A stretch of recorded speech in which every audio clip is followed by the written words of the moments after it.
Part 1. The Streets of Hope. The cold morning air bit through Lucy's thin jacket as she stood across the street from Grandview Music Academy. Her breath came out in small white puffs and she pulled her worn coat tighter around her shoulders. Through the tall glass windows, she could see students arriving with their expensive instrument cases and designer backpacks. Lucy pressed her face against the metal fence that surrounded the academy grounds. She watched a girl about her age step out of a shiny black car, carrying a violin case that probably cost more than most people made in a month. The girl's parents kissed her goodbye before driving away, leaving behind the scent of expensive perfume that somehow reached Lucy even from across the street. "Must be nice," Lucy whispered to herself, clutching the tattered music book she always carried. The pages were yellowed and some were torn, but it was all she had left of her old life. Inside that book were pieces by Bach, Mozart, and Chopin that she used to play perfectly. Now the only piano she could touch was the one in her dreams. 2 years ago, everything was different. Lucy lived in a small but cozy apartment with her mother, who worked 3 jobs to pay for Lucy's piano lessons. Her mother would sit beside the old upright piano they rented, listening to Lucy practice for hours.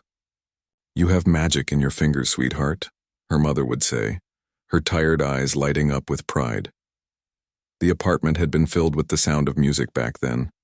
Lucy would wake up humming melodies and fall asleep to the sound of her mother singing old songs while washing dishes. Even though they didn't have much money, they had each other and they had music. That was enough. But cancer doesn't care about dreams or music or little girls who need their mothers. It came fast and took everything away. Lucy still remembered the last time her mother heard her play. She was so weak she could barely sit up in the hospital bed. But she managed to smile when Lucy played Moonlight Sonata on the small keyboard the nurses had brought in. "Keep playing, Lucy," her mother had whispered, her voice barely audible. "Promise me you'll never stop playing." That promise was getting harder to keep every day. After her mother died, Lucy's father disappeared into his grief in a bottle. He lost job after job and eventually he just stopped coming home. Lucy had tried to take care of herself, but a 14-year-old girl can only do so much. The landlord evicted her when the rent money ran out, and child services couldn't find her father to take custody. Now at 16, Lucy knew the streets better than she knew piano keys. She knew which shelters served dinner and which ones let you stay past 7 in the morning. She knew which doorways stayed dry when it rained, and which shop owners would let you use their bathroom if you asked nicely. She knew that survival came first, but the music in her heart refused to die. Every morning, she found herself back at Grandview Music Academy, drawn by the faint sound of practice rooms floating through the air. Sometimes, if she stood very still and listened carefully, she could hear scales and arpeggios drifting from the 3rd floor. Her fingers would move along with the melodies, muscle memory still strong despite not touching a piano in months. The security guard at the academy had noticed her hanging around. Mr. Peterson was his name, and he seemed kind enough, but Lucy always disappeared before he could approach her. She didn't want to cause trouble or answer questions about why a homeless girl was lurking around an expensive music school. Today felt different somehow. Maybe it was the way the morning light hit the windows of the academy, or maybe it was because she hadn't eaten in 2 days and her mind was playing tricks on her. But as she stood there watching the students disappear into the building, Lucy felt something stir inside her chest. It was the same feeling she used to get right before a recital, a mixture of nerves and excitement and pure love for music. A group of students walked past her, talking loudly about their upcoming performances and college applications. One boy was complaining about having to practice 4 hours a day for his Juilliard audition. Lucy almost laughed at that. She would give anything to practice 4 hours a day or even 4 minutes. "I just don't understand why we have to work so hard," the boy was saying to his friend. "It's not like music is actually that important in the real world." Lucy's hands clenched into fists. Music not important? Music was everything. It was the language she spoke better than English. It was her connection to her mother, to her past, to the person she used to be before the world fell apart. As the students disappeared into the building, Lucy opened her music book to a random page. Chopin's Ballade No. 1 stared back at her, the notes dancing across the page like old friends. She could hear every note in her head, could feel her fingers moving across invisible keys. This piece had won her first place at the state competition when she was 13. Her mother had cried with joy that day. The morning sun climbed higher, and Lucy knew she needed to find food and figure out where she would sleep that night. The shelter had a waiting list, and the weather was getting colder. Winter was coming, and winters on the street were dangerous for someone like her. But as she turned to leave, something made her stop. Through the window of the academy, she could see the corner of a grand piano in what looked like a practice room. The instrument was beautiful, its black surface gleaming under the fluorescent lights. Lucy's heart ached with longing so sharp it almost took her breath away. "Someday," she whispered, the same word she had been saying for 2 years. "Someday I'll play again." But as she walked away from Grandview Music Academy, her stomach empty and her future uncertain, Lucy couldn't shake the feeling that someday might be closer than she thought. The music in her heart was getting louder, demanding to be heard. And sometimes when you've lost everything else, music is the only thing powerful enough to save you. She didn't know it yet, but tomorrow would change everything. Tomorrow, hunger and desperation would push her to do something that would shock everyone, including herself. Tomorrow she would ask a question that would seem impossible to anyone looking at her worn clothes and tired face. Tomorrow, Lucy would discover that sometimes the most beautiful music comes from the most broken hearts. Part 2. Desperate measures. The third day without food was the hardest. Lucy's stomach had stopped growling and started cramping instead. Sharp pains that doubled her over as she walked through the city streets. She had tried everything she could think of. The food bank had run out of supplies. The shelter kitchen was closed for repairs. Even the church that sometimes handed out sandwiches had nothing to offer. Lucy found herself in the fancy part of town, where the buildings were taller and cleaner, and people wore clothes that probably cost more than she used to spend on groceries in a month. She didn't belong here, and everyone seemed to know it. Shop owners watched her suspiciously through their windows, and pedestrians crossed the street to avoid her. But Lucy wasn't looking for trouble. She was looking for hope, and hope seemed to live in the strangest places. That's when she saw it. Romano's Italian restaurant. The building was beautiful, with warm yellow lights glowing through large windows. Inside, she could see people sitting at white tablecloth-covered tables, eating plates of pasta and sipping wine from crystal glasses. The scene looked like something from a movie, all elegant and peaceful. And there, in the corner of the dining room, sat the most beautiful piano Lucy had ever seen. It was a grand piano, its black surface so polished it reflected the restaurant's chandeliers like a mirror. Even from the sidewalk, Lucy could tell it was expensive. This wasn't like the old upright piano she used to practice on at home. This was the kind of instrument that belonged in concert halls and music conservatories. Lucy pressed her face against the cold glass window, her breath fogging up the surface. The piano seemed to call to her, and her fingers tingled with the memory of touching keys. She hadn't played a real piano in over 6 months, not since she'd been kicked out of the community center for not having a membership. A well-dressed couple walked past the piano without even looking at it. To them, it was probably just decoration, something pretty to look at while they ate their expensive dinner. But to Lucy, it was everything. It was music and memories and the possibility of feeling whole again, even if just for a few minutes. The hunger pains hit her again, stronger this time, and Lucy had to lean against the building to keep from falling down. Her vision blurred at the edges, and she knew she was in trouble. She needed food, and she needed it soon, or she might collapse right there on the sidewalk. That's when the crazy idea started forming in her mind. What if she could play that piano? What if someone inside would listen to her music and maybe, just maybe, give her something to eat in return? It sounded impossible, but Lucy was past caring about impossible. She was desperate, and desperate people do desperate things. She thought about her mother, who used to say that music was the most powerful force in the world. "It can change hearts, Lucy," she would say while brushing Lucy's hair before bed. "Never forget that music has the power to change everything." Maybe her mother was right. Maybe music really could change things, even for a homeless girl with holes in her shoes and 3 days of hunger making her dizzy. Lucy walked around the building twice, gathering courage with each step. Through different windows, she could see more of the restaurant's interior. The customers looked wealthy and well-fed, the kind of people who had never missed a meal in their lives.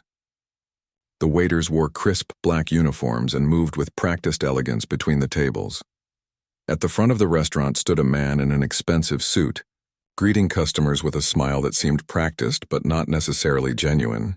He had silver hair slicked back perfectly, and shoes that probably cost more than most people's rent. Everything about him screamed authority and wealth, and Lucy knew immediately that he was the owner or manager. This was the person she would have to convince. This was the person she would have to ask the question that seemed more impossible with every passing minute. Lucy's reflection in the restaurant window showed her exactly what he would see. A thin, tired girl in clothes that had seen better days. Her hair needed washing, and there was a hole in the elbow of her jacket. She looked exactly like what she was, a homeless teenager with nothing to offer except hope and music. But as she stood there, Lucy remembered something her piano teacher used to say: "It doesn't matter what you look like when you sit down at the piano. Music doesn't see your clothes or your circumstances. Music only hears your heart." The evening rush was starting and more customers were arriving. Lucy watched as couples and families were seated at tables, their conversations mixing with the gentle clink of silverware and glasses. The smell of garlic and herbs drifted out every time someone opened the door, making Lucy's empty stomach twist with longing. She had two choices: walk away and spend another night hungry, or walk through those doors and ask the question that might change everything. Lucy closed her eyes and heard her mother's voice one more time. "Promise me you'll never stop playing." She had made that promise and she intended to keep it, no matter how scary it seemed. Taking a deep breath that hurt her empty stomach, Lucy smoothed down her hair as best she could and walked toward the restaurant's front door. Her legs felt shaky. Whether from hunger or nerves she couldn't tell, but she kept walking anyway. The warm air hit her face as she opened the door, along with the rich smell of food that made her mouth water instantly. Conversation stopped as people noticed her, and she could feel their eyes examining her appearance and finding her lacking. The man in the expensive suit looked up from his reservation book, his eyebrows rising in surprise and something that might have been annoyance. He clearly wasn't used to people like Lucy walking into his establishment. "Excuse me," Lucy said, her voice smaller than she intended. "I'm sorry to bother you, but I have a question." The man looked her up and down, taking in her worn clothes and tired appearance. His expression shifted from surprise to suspicion, and Lucy could see him already preparing to ask her to leave. But before he could speak, before she could lose her nerve, Lucy asked the question that would change everything. "Can I play your piano for food?" The words hung in the air between them, and Lucy could feel the entire restaurant listening to her heartbeat. This was it. This was the moment that would determine whether music really could change everything, or whether some dreams were just too big for girls like her. Part 3. Mockery and Scorn. The silence that followed Lucy's question lasted only a few seconds, but it felt like hours. Then, like a dam bursting, the laughter began. It started with a snicker from one of the waiters, then spread like wildfire through the dining room. Customers turned in their chairs to get a better look at the girl who had just asked to play piano for food. Some pointed and whispered to their companions. Others pulled out their phones, apparently thinking this would make good entertainment for their social media followers. Giuseppe Romano, the restaurant's owner, stared at Lucy with a mixture of disbelief and amusement. His perfectly groomed appearance and expensive suit made him look like he belonged in a magazine, while Lucy looked like she belonged anywhere but here. "Did you hear that?" Giuseppe called out to his staff, his voice carrying across the entire restaurant. "This little street rat thinks she can play our Steinway." He gestured dramatically toward the piano with a laugh that wasn't kind. "Do you have any idea how much that instrument costs, girl?" Lucy's cheeks burned with embarrassment, but she stood her ground. "I know it's expensive, sir. I just need one chance. If you don't like what you hear, I'll leave quietly. I promise." This only made Giuseppe laugh harder. "One chance? Oh, this is rich." He turned to address his customers like he was putting on a show.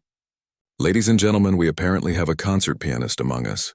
Should we let our young virtuoso entertain us this evening?"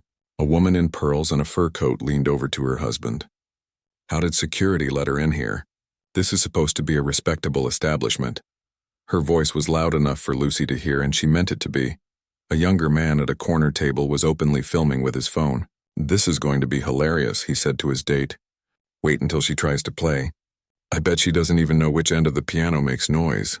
The laughter got louder and meaner.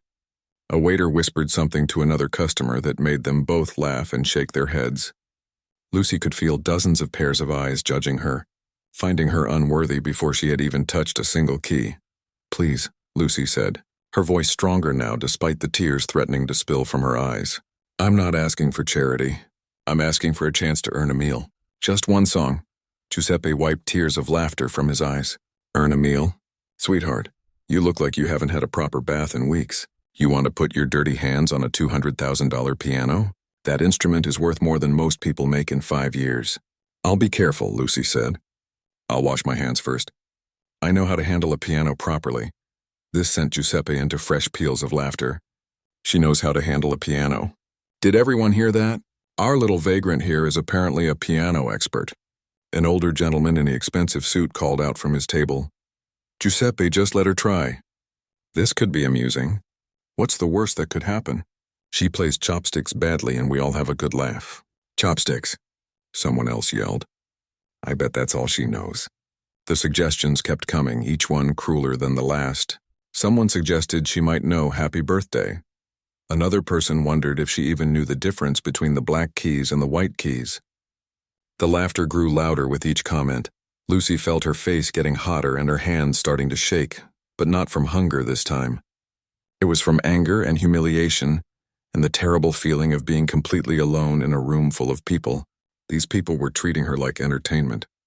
Like her desperation was funny to them, but through all the mocking voices, she could hear something else, her mother's voice, as clear as if she were standing right beside her. Don't let them take your music away. Lucy, music belongs to everyone, not just people with money. Lucy lifted her chin and looked directly at Giuseppe. I understand why you don't believe me. I know how I look. But music isn't about clothes or money or where someone sleeps at night. Music is about what's in here. She pressed her hand to her heart. And I have music in here. Giuseppe's laughter died down, but his smile remained mocking. Music in your heart? How poetic. Well then, little street musician, let's see what your heart can do. He made an exaggerated bow toward the piano. Ladies and gentlemen, I present to you our evening's entertainment. The crowd clapped and cheered like they were at a comedy show.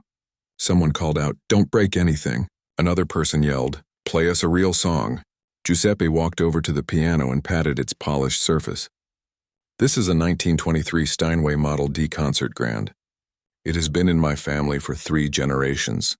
Amadeus himself played on instruments like this. Are you sure you want to embarrass yourself in front of all these nice people? Lucy walked slowly toward the piano, each step feeling like it took all her courage. The customers' chatter died down as they realized the show was about to begin. Some were still smiling with anticipation of her failure.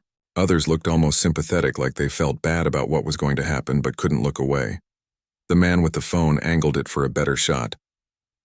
This is going to go viral, he whispered to his date. Homeless girl thinks she can play classical music.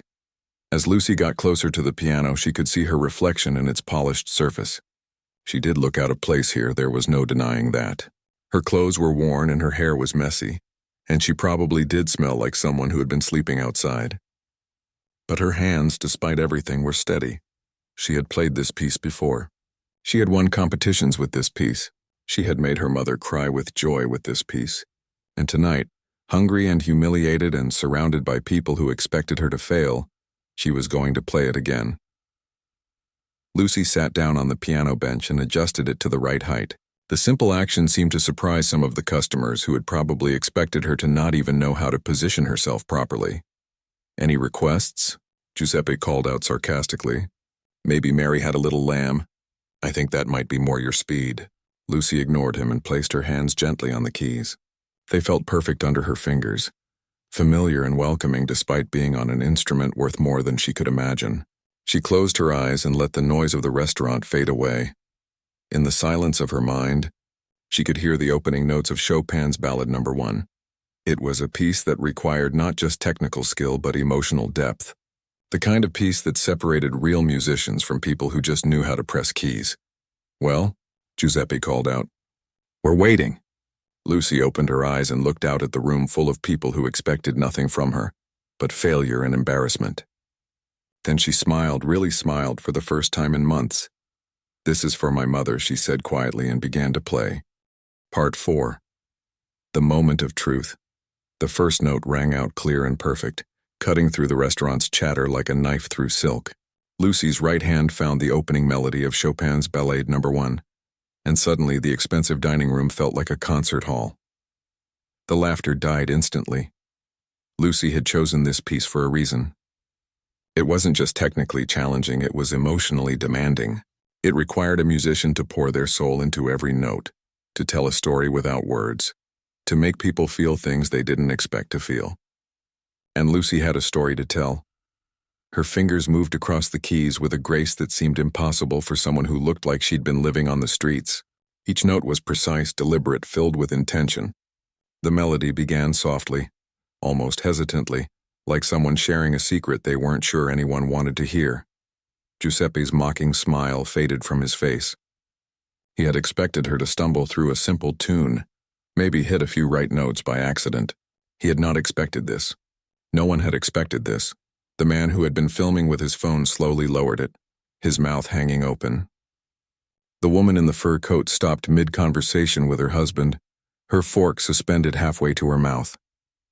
Even the waiters, who had been moving between tables just moments before, stood frozen in place. Lucy played like she was alone in the world, like this piano was her last connection to everything she had lost. Her eyes were closed and her whole body moved with the music. She swayed with the gentle passages and tensed during the dramatic crescendos. This wasn't just playing. This was living. The piece began to build, and Lucy's left hand joined in with the complex bass line that made the Steinway's deep notes resonate through the floor and up into people's chests. The simple melody from the opening transformed into something richer, more complicated, more beautiful. In the audience, Dr. Elena Vasquez set down her wine glass with trembling hands. As the former director of Juilliard School, she had heard this piece performed by some of the world's best pianists. She had taught it to countless students over the years, but she had rarely heard it played with such raw emotion, such honest vulnerability. "My God," she whispered to her dinner companion. "Do you hear that?" Lucy's playing told a story that everyone in the room could understand, even if they didn't realize it. It spoke of loss and longing, of dreams that seemed impossible but refused to die. It was the sound of someone who had been broken but not defeated, someone who had lost everything but still had music. The melody reached its first dramatic peak, and Lucy's hands flew across the keys in a cascade of notes that seemed to shimmer in the air. Technical perfection combined with emotional truth in a way that made several people in the audience catch their breath. A waiter near the kitchen door wiped tears from his eyes. He had been laughing at this girl just minutes before, but now he felt ashamed of himself. How could he have been so wrong about someone? Giuseppe stood rooted in place, his earlier confidence crumbling with each perfect phrase. This wasn't possible. Street kids didn't play Chopin like this. Homeless teenagers didn't have the training, the discipline, the sheer musical intelligence required for this level of performance. But the evidence was right there in front of him. Lucy's technique was flawless, but more than that, her interpretation was mature beyond her years. She understood this music in a way that suggested years of serious study and natural talent that couldn't be taught. The piece continued to unfold, each section revealing new layers of complexity. Lucy navigated the challenging passages with ease, her fingers never stumbling even on the most difficult runs. But it was the quiet moments that really got to people, the gentle phrases where she seemed to be speaking directly to their hearts. A young couple at a corner table reached for each other's hands without realizing they were doing it. An older man found himself thinking about his own daughter, whom he hadn't spoken to in years because of some silly argument he couldn't even remember. Lucy played through the development section, where Chopin had woven the main themes together in increasingly complex ways. Her understanding of the musical structure was evident in how she balanced the different voices, how she brought out certain melodies while keeping others in the background. Dr. Vasquez leaned forward in her chair, studying Lucy's technique with professional interest. Everything was correct. Her hand position, her pedaling, her use of dynamics. But beyond the technical aspects, there was something else. Something that couldn't be taught in any conservatory. This girl was a natural musician, the kind that came along maybe once in a generation. And somehow, impossibly, she was sitting in this restaurant playing for food. The piece moved into its final section, where Chopin demanded everything from the performer. Lucy's hands moved with incredible speed and precision through the cascading passages, but she never lost sight of the melody that held everything together, This was the test that separated good pianists from great ones, and Lucy was passing with flying colors. As the music approached its climax, Lucy opened her eyes for the first time since she had begun playing. She looked out at the audience that had been mocking her just minutes before and saw something she didn't expect: respect. The final phrases of the ballade were the most challenging, requiring both physical endurance and emotional stamina. Lucy poured everything she had into these last moments. Every memory of her mother, every night she had spent hungry and cold, every dream she thought she had lost forever. The last note hung in the air like a prayer, clear and pure and impossibly beautiful. Lucy lifted her hands from the keys and sat in silence, her chest rising and falling as she caught her breath. For a moment, no one moved. The restaurant was completely silent, as if everyone was afraid to break the spell that Lucy's music had cast over them. Then, slowly, Dr. Vasquez began to clap. Her applause started softly, but it was joined by others growing louder and more enthusiastic with each second. Soon the entire restaurant was on its feet, applauding with an intensity that suggested they knew they had just witnessed something extraordinary. Lucy sat at the piano, overwhelmed by the response. These were the same people who had been laughing at her, filming her expected failure, treating her like entertainment. Now they were cheering for her like she had just performed at Carnegie Hall. Giuseppe walked slowly toward the piano, his face pale with shock and something that might have been shame. He had built his reputation on being able to read people, on knowing quality when he saw it. How had he been so completely wrong about this girl?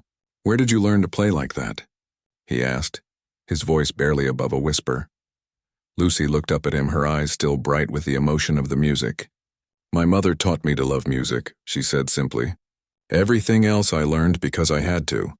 The applause continued, and Lucy realized that for the first time in 2 years she didn't feel alone. Music had done what her mother always said it could do. It had changed everything. Part 6.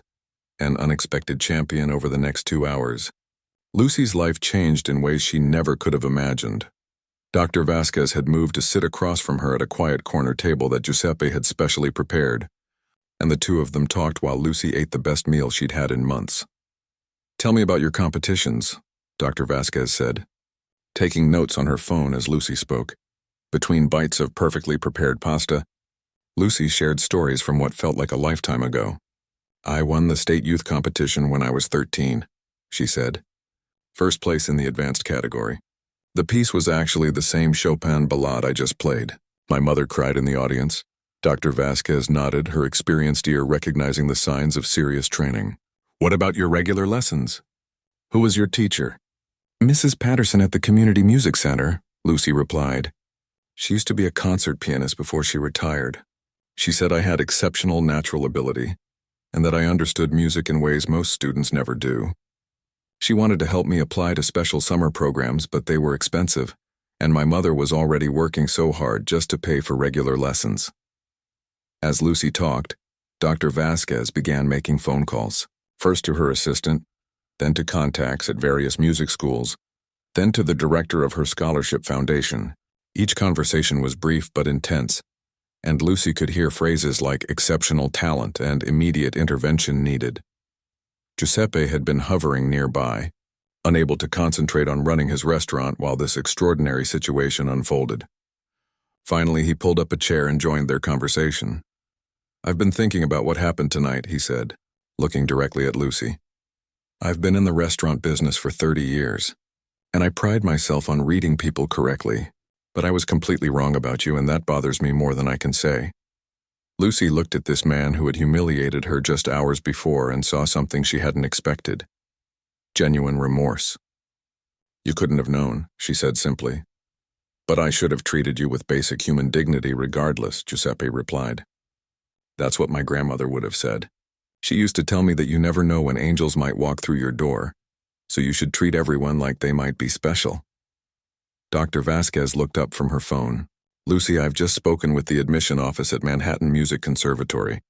They're willing to schedule an audition for you next week if you're interested." Lucy nearly choked on her water. "Manhattan Music Conservatory? But I don't have an application or transcripts or any of the things you need for auditions." "Leave that to me," Dr. Vasquez said firmly. My foundation has relationships with several top music schools. They trust my judgment about exceptional students. And Lucy, what I heard tonight wasn't just good student playing. That was professional-level artistry. Around the restaurant, word had begun to spread about what had happened. Other customers were approaching their table, wanting to express their admiration for Lucy's performance and their shame about their initial reactions. The woman in the fur coat came over, her earlier haughtiness replaced by genuine humility. "I wanted to apologize for my behavior earlier," she said to Lucy. "I made assumptions about you that were completely wrong. Your playing was absolutely beautiful." The young man who had been filming put his phone on the table screen down. "I deleted the video," he said quietly. "I was going to post it to make fun of you, but after hearing you play, I realized how wrong that would have been. You're incredibly talented." One by one, people came to apologize and express their amazement. Lucy handled each interaction with grace that surprised even herself, accepting apologies without bitterness and responding to compliments with quiet dignity. Dr. Vasquez watched these interactions with growing respect for Lucy's character. Talent was one thing, but the way someone handled both adversity and success revealed their true nature. Lucy was passing both tests beautifully. "There's something else," Dr. Vasquez said when the parade of apologetic customers had finally ended. "I maintain a small apartment in the city specifically for scholarship students who are in transition. It's not fancy, but it's safe and warm and has a piano. You're welcome to stay there while we work out your school situation." Lucy stared at her in disbelief. "You're offering me a place to live?" "Just like that?" "Just like that," Dr. Vasquez confirmed. "Lucy, I've spent my entire career working with gifted young musicians. I know exceptional talent when I hear it. And I also know how rare it is to find that level of ability, combined with the personal strength you've shown tonight. You could have been bitter about your circumstances, angry about how people treated you, resentful about what you've lost. Instead, you channeled all of that pain into making something beautiful." Giuseppe cleared his throat. "I'd like to make an offer too," he said. "Lucy, would you consider playing here regularly? Not as charity, but as our featured artist. I'll pay you fairly, and you'll have access to the piano for practice whenever the restaurant is closed." Lucy looked back and forth between these two people who had gone from strangers to benefactors in the course of one evening. "I don't understand why you're doing this for me." Dr. Vasquez smiled. "Because talent like yours shouldn't be wasted. Because everyone deserves a chance to fulfill their potential. And because your mother was right about music having the power to change things. Tonight your music changed us." As if summoned by the mention of her mother, Lucy felt a familiar presence, almost like her mother was sitting beside her at the table. She could almost hear her voice saying, "I told you music would take care of you, sweetheart. I told you it would lead you home." "There is one condition," Dr. Vasquez continued. "I want you to audition not just for Manhattan Music Conservatory, but for Juilliard as well. I know it seems intimidating, but I believe you have the ability to get in." Lucy's hands began to shake. "Juilliard? That's impossible. Those students have been preparing their whole lives. They have private teachers and expensive instruments, and you have something they don't," Dr. Vasquez interrupted. "You have the ability to take heartbreak and turn it into art. You have the kind of musical maturity that can't be taught. You have the hunger of someone who almost lost everything and fought to keep the most important part alive." Giuseppe nodded enthusiastically. "Dr. Vasquez is right. What you played tonight, that wasn't just technique. That was pure emotion translated into sound. I've heard professional musicians who couldn't do what you just did." Lucy looked around the restaurant that had been the setting for both her humiliation and her triumph. The same people who had laughed at her question were now looking at her with respect and admiration. The same piano that had seemed impossibly out of reach was now available to her whenever she wanted. "Can I ask you something?" Lucy said to Dr. Vasquez. "Why do you help students like me? What's in it for you?" Dr. Vasquez was quiet for a moment, and when she spoke, her voice was soft with memory. "When I was young, I was a lot like you. Talented but poor, with big dreams and limited opportunities. A stranger believed in me and gave me a chance when no one else would. That stranger changed my life, and I've been trying to pay it forward ever since." She reached across the table and took Lucy's hand. "Tonight, Lucy, you reminded me why I got into music education in the first place. You reminded me that real talent can't be hidden, that music has the power to reveal truth, and that sometimes the most extraordinary gifts come in the most unexpected packages." Lucy felt tears running down her cheeks. But for the first time in months they were tears of joy instead of sorrow. "I accept," she whispered. "All of it. The apartment, the auditions, everything. And I promise I won't let you down." "You couldn't let me down if you tried," Dr. Vasquez said with a smile. "The hard part is over, Lucy. You've already proven what you're capable of. Everything else is just details." As the evening wound down and the restaurant began to empty, Lucy sat at the piano one more time. But instead of playing for survival or to prove herself, she played simply for the joy of making music. She played a gentle piece by Debussy, something soft and hopeful that seemed to capture the magic of this impossible night. Giuseppe turned off the main dining room lights, leaving only the warm glow over the piano. Dr. Vasquez sat nearby, answering emails about Lucy's situation and making plans for the days ahead. And Lucy played, her heart full of gratitude and hope, finally believing that her mother had been right all along. Music really could change everything. Part 6. An Unexpected Champion. The silence that followed Lucy's performance felt like the entire world had stopped breathing. Then slowly one person began to clap. It was Dr. Elena Vasquez, an elegant woman in her 70s sitting near the window. Her applause was soft at first but filled with deep respect and understanding. Soon others joined in. The young man who had been filming put his phone away and clapped with genuine enthusiasm. The woman in the expensive fur coat stood up, her earlier rudeness forgotten. Even the waiters stopped what they were doing to show their appreciation. Giuseppe Romano stood frozen near the piano, his face pale with shock. This was not what he had expected when he decided to humiliate this homeless girl. He had thought she would embarrass herself and provide entertainment for his wealthy customers. Instead, he had just witnessed something extraordinary. "Where did you learn to play like that?" Giuseppe asked, his voice barely above a whisper. Lucy looked up at him, still sitting at the piano bench. Her hands were trembling slightly, not from nerves now, but from the emotion of having shared her music with people who finally understood its value. "My mother taught me to love music," Lucy said simply. "Everything else came from years of practice and dreaming about moments like this." Dr. Vasquez approached the piano with purpose. At 72 years old, she had spent her entire career in music education, first as a professor and then as the director of Juilliard School. She had heard thousands of auditions and performances, but what Lucy had just played was something special. "Excuse me, dear," Dr. Vasquez said gently. "I'm Elena Vasquez. I used to run Juilliard School. Would you mind if I asked you some questions about your musical background?" Lucy's eyes grew wide. Even living on the streets, she knew what Juilliard represented. It was the most famous music school in the world, where only the most talented students were accepted. "You're really Dr. Vasquez?" Lucy whispered. "I used to read about you in music magazines at the library. You helped so many famous musicians get their start." Dr. Vasquez smiled warmly. "I did help some talented young people, yes. But I have to tell you, what you just played showed a level of musical maturity that most conservatory graduates never achieve. How long have you been studying piano?" "Since I was 8, Lucy replied. "But I haven't had real lessons in over 2 years, not since my mother died. And I haven't even touched a piano in 6 months. The restaurant had grown quiet as people realized something important was happening. Conversations at nearby tables stopped, and everyone seemed to be listening to this exchange between the homeless girl and the famous music educator. Dr. Vasquez shook her head in amazement. "You haven't played a real piano in 6 months, and you just performed one of Chopin's most difficult pieces flawlessly? That's not just unusual, that's nearly impossible." "I practice in my head," Lucy explained as if this was perfectly normal. "I have my mother's old music books, and I go through the pieces note by note in my mind. I can hear every sound, feel my fingers moving on imaginary keys. Sometimes I practice on tables or just move my fingers in the air."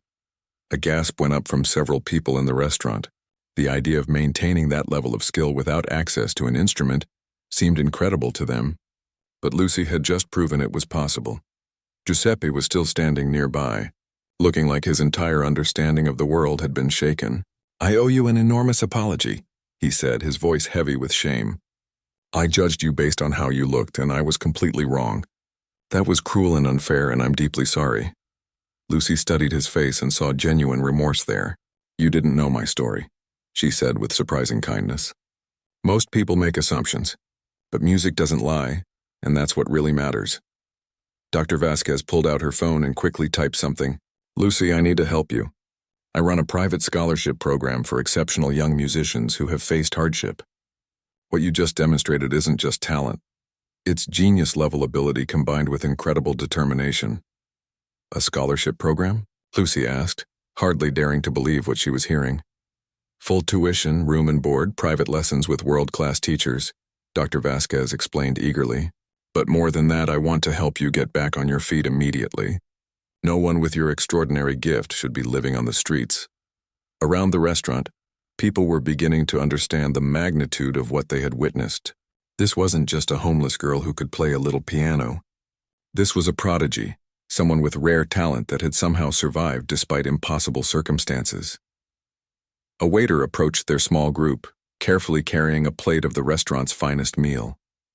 This is from our head chef, he said to Lucy with deep respect. He says anyone who can move people's hearts the way you just did deserves the very best we can offer.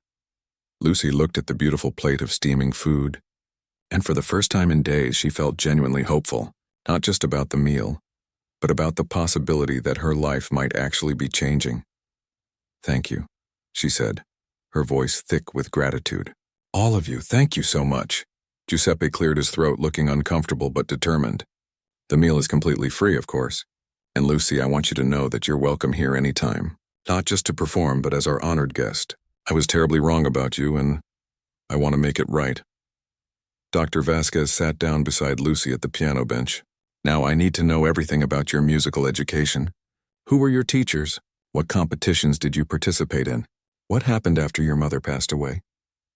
As Lucy began sharing her story between bites of the most delicious food she had tasted in months, she felt something she hadn't experienced since her mother died.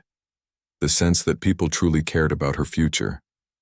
I won the state competition when I was 13, Lucy told Dr. Vasquez. First place in my age group playing this same Chopin piece.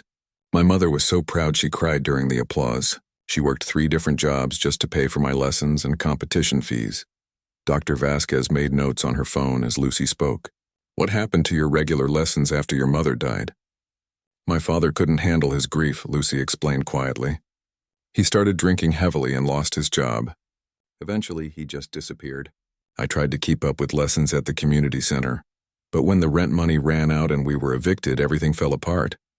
And you've been on your own ever since? Dr. Vasquez asked, her voice full of compassion. For the past 2 years, Lucy confirmed. I've been staying in shelters when I can get a bed, sleeping in doorways when I can't. But I never stopped hearing music in my head. Sometimes it was the only thing that kept me going through the worst nights. Dr. Vasquez was already making phone calls, speaking quickly to contacts at various music schools and foundations. Lucy could hear phrases like exceptional circumstances and immediate placement needed. Meanwhile, other customers continued to approach their table. The woman in the fur coat came over, her earlier arrogance completely gone. I wanted to personally apologize for my behavior earlier, she said to Lucy. I made terrible assumptions about you that were completely wrong. Your performance was absolutely beautiful and deeply moving. The young man who had been filming also approached, looking ashamed. I deleted the video I was taking, he said quietly. I was planning to post it to make fun of you, but after hearing you play, I realized how horrible that would have been. You're incredibly gifted. One by one, people came to express their admiration and apologize for their initial reactions. Lucy handled each interaction with grace that surprised everyone, including herself. She accepted apologies without bitterness and responded to compliments with quiet dignity. Dr. Vasquez watched these exchanges with growing admiration for Lucy's character. Talent was one thing, but how someone handled both adversity and success revealed their true nature. Lucy was proving herself to be exceptional in both areas. There's something else, Dr. Vasquez said when the stream of apologetic customers had finally slowed. I maintain a small apartment in the city, specifically for scholarship students who need temporary housing. It's modest but comfortable, safe and warm, and it has a good piano. You're welcome to stay there while we arrange your school auditions. Lucy stared at her in complete disbelief. You're offering me a place to live? Just like that? Just like that, Dr. Vasquez confirmed. Lucy, I've dedicated my entire career to working with gifted young musicians. I recognize exceptional talent when I encounter it. And I also know how rare it is to find that level of ability combined with the personal strength and character you've shown tonight." She paused, looking directly into Lucy's eyes. "You could have been bitter about your circumstances, angry about how these people treated you, resentful about everything you've lost. Instead, you channeled all of that pain and difficulty into creating something beautiful. That tells me everything I need to know about who you are as a person." Giuseppe, who had been listening to this conversation, stepped forward. "I'd like to make an offer as well," he said. "Lucy, would you consider performing here on a regular basis? Not as charity, but as our featured artist. I'll pay you fairly for your performances, and you'll have access to the piano for practice whenever the restaurant is closed." Part 7. The Road to Redemption. 3 weeks after that life-changing night at Romano's, Lucy was living in what felt like a completely different world. Dr. Vasquez's scholarship apartment was small but comfortable, with a beautiful upright piano positioned near the window where morning light streamed across the keys. For the first time in over 2 years, Lucy woke up each day knowing she was safe, fed, and surrounded by music. But the real transformation wasn't just in her living situation. Word about Lucy's story had spread throughout the city's music community and beyond. A local news station had done a feature about the homeless piano prodigy, and the video had been shared thousands of times on social media.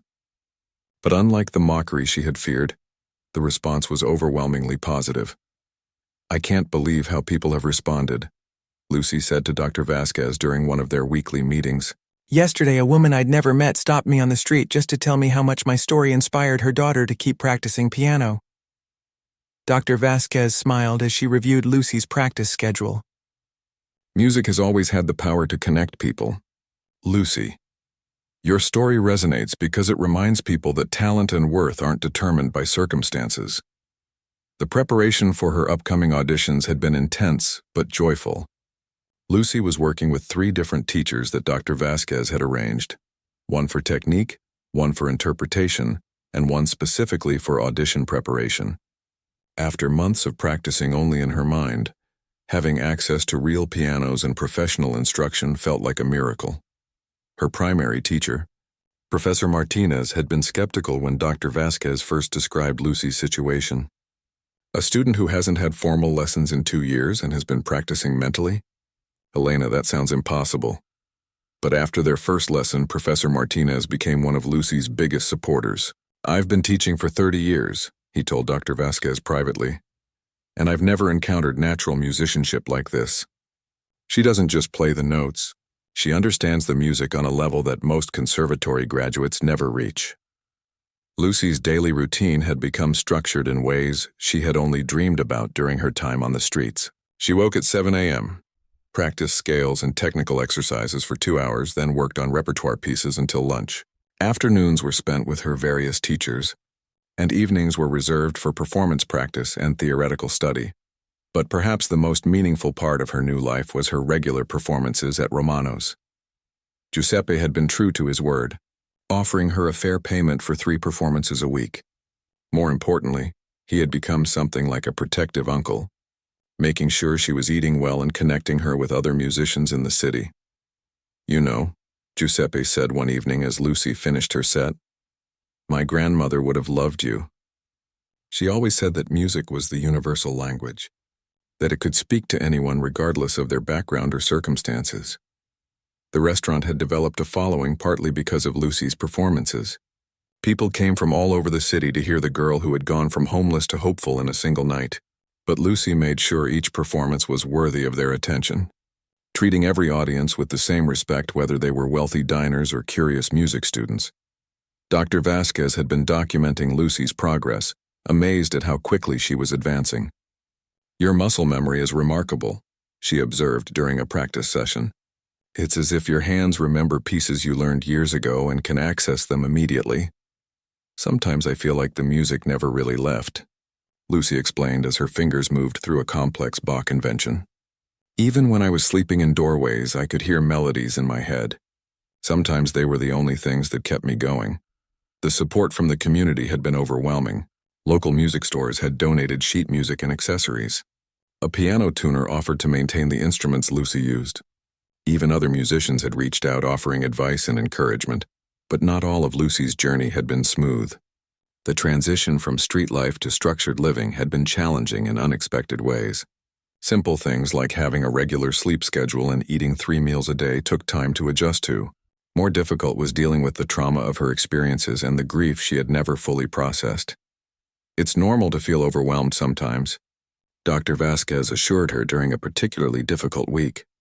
"You've been through experiences that would break most people, but you've not only survived, you've maintained your humanity and your artistry. That takes incredible strength." Lucy had also begun working with a counselor, someone Dr. Vasquez had recommended who specialized in helping young people who had experienced homelessness and loss. These sessions were often difficult, but Lucy found that they helped her channel her emotions more effectively into her music. "I used to think my sadness was something I needed to hide from my playing," Lucy told her counselor during one session. "But I'm learning that the sadness is part of what makes the music real. People connect with it because they hear their own struggles in it." As her audition dates approached, Lucy felt a mixture of excitement and terror. Juilliard had agreed to hear her, as had Manhattan Music Conservatory and 2 other prestigious schools. The pieces she had chosen showcased different aspects of her abilities: the Chopin ballade that had changed her life, a Bach prelude and fugue that demonstrated her technical precision, and a contemporary piece that showed her interpretive range. "Remember," Professor Martinez told her during their final lesson before the auditions, "you're not playing to impress anyone or prove anything. You're sharing your musical voice with people who understand its value. Trust your instincts and let the music speak." The night before her first audition, Lucy sat at the piano in her apartment, playing through her pieces one final time. But instead of the formal repertoire she had prepared, she found herself playing a simple melody her mother used to sing while cooking dinner. Through the thin walls, she could hear her neighbor practicing violin, another young musician working toward their dreams. The sound made her smile, reminding her that she was no longer alone in pursuing her passion. Dr. Vasquez called that evening to wish her luck. "How are you feeling?" she asked. "Scared," Lucy admitted, "but also grateful. 6 months ago I thought my musical life was over. Now I'm auditioning for schools I used to dream about. It doesn't seem real." "It's real because you made it real," Dr. Vasquez replied. "Your talent opened the door, but your determination and character are what brought you this far. Tomorrow, just remember that they need you as much as you need them. Schools like Juilliard exist to nurture artists like you." That night, Lucy fell asleep to the sound of rain against her window. But for the first time in years, the sound didn't make her worry about staying dry. Instead, it sounded like music, like nature's own symphony welcoming her home. Tomorrow would bring new challenges and new opportunities. But tonight, Lucy Chen was exactly where she belonged, surrounded by music, supported by people who believed in her, and finally ready to claim the future she had never stopped believing was possible. The girl who had once asked, "Can I play for food?" was about to ask a new question: "Can I play for the world?" Part 8. Full Circle. 5 years later, Lucy Chen stood in the wings of Carnegie Hall, adjusting the sleeves of her elegant black concert dress. The program in her hands read, "Lucy Chen Piano, a benefit concert for music education and youth support services." Tonight, she would perform as a featured soloist with the New York Philharmonic, but more importantly, she would raise money for the foundation she had established to help other young musicians facing difficult circumstances. The journey from that desperate night at Romano's to this moment had been remarkable. Even by the standards of classical music's most inspiring success stories, Lucy had not only been accepted to Juilliard with a full scholarship, she had graduated summa cum laude and won the school's most prestigious performance prize. But her real achievement was what she had done with her success. 5 minutes. "Miss Chen," the stage manager announced, and Lucy nodded, her pre-performance nerves mixing with excitement about the evening ahead. In the audience, she knew Dr. Vasquez was sitting in the front row, beaming with pride at her former students' accomplishments. Giuseppe Romano was there too, having closed his restaurant for the evening so his entire staff could attend. Even Professor Martinez had flown in from his retirement in Florida to witness this special performance. But the person Lucy was most excited to play for tonight couldn't be in the audience. Her mother existed now only in memories and in the music that Lucy carried forward. Yet somehow, Lucy felt her presence more strongly tonight than she had in years. The concert was sold out, a testament to both Lucy's growing reputation as a performer and the public's continued fascination with her story. But Lucy had insisted that half the tickets be reserved for students from under-resourced schools, many of whom were attending their first classical concert. As she walked onto the stage, the applause was thunderous. Lucy took her place at the magnificent Steinway grand piano, the same model as the one at Romano's, but even more pristine and perfectly tuned. She had specifically requested to perform the Chopin Ballade No. 1 as her opening piece, a tribute to the night that changed everything. "This first piece," Lucy said into the microphone, her voice carrying clearly throughout the hall, "is dedicated to my mother, who taught me that music belongs to everyone, and to a restaurant owner who learned that talent can appear in the most unexpected places." The familiar opening notes filled Carnegie Hall, but Lucy's interpretation had deepened over the years. The technique was still flawless, but now there was additional layers of experience and wisdom in her playing. She had lived through triumph as well as tragedy, and both emotions informed her artistry. In the audience, Giuseppe wiped tears from his eyes as he listened. He had never gotten over his shame about that first night, but he had channeled it into something positive. Romano's had become known throughout the city for its support of young artists, regularly hosting performances by students from local music schools and donating a portion of its profits to music education programs. As Lucy played, the audience was completely captivated. Among them were dozens of young people who saw their own dreams reflected in her success. Some were current or former homeless youth who had been invited through partnerships with local shelters. Others were music students working multiple jobs to pay for their education, inspired by Lucy's proof that talent and determination could overcome any obstacle. The first half of the concert featured solo piano works, each piece chosen to showcase different aspects of Lucy's artistry. She played Bach with mathematical precision and deep spiritual understanding, Debussy with impressionistic beauty, and contemporary works that demonstrated her commitment to expanding the classical repertoire. During intermission, Lucy met with some of the young people in attendance. One girl, about the age Lucy had been when she was living on the streets, approached shyly. "I play piano too," the girl said quietly. "But I haven't been able to take lessons in a long time because my family can't afford them." Lucy knelt down to the girl's eye level. "What's your name?" "Sophia," the girl replied. "Well, Sophia, I have a foundation that provides scholarships and instruments for young musicians in exactly your situation.